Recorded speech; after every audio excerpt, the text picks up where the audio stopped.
We continue to follow along with stories making news across Siouxland. On Monday, the CDC updated its immunization recommendations for adults and children.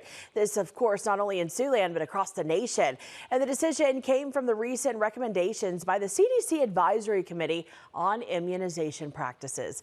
Decisions on COVID vaccines can now be made individually after being discussed with a medical provider and not a blanket recommendation. Just this afternoon, Siouxland District Health responded to these changes. It's more indicative of a situation where it's being recommended based on risk factors and decision making based on the patient's risk and the co-decision making between them and their doctor.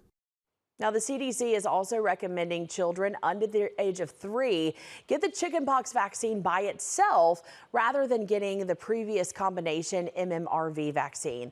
The chickenpox vaccine is also known as varicella. Now, Siouxland District Health has both types available for patients at its clinic. Typically been our practice to split those at the young age levels. There is just a little bit of a higher risk of febrile illnesses and febrile seizures with that combined shot. So again, it's been typically our practice to split those shots. There are some circumstances where we might have given a combined shot, but usually that's on an individual basis. Now, CDC research says there is a small increased risk for seizures after the first dose of the vaccines. The risk is higher with the combination vaccine.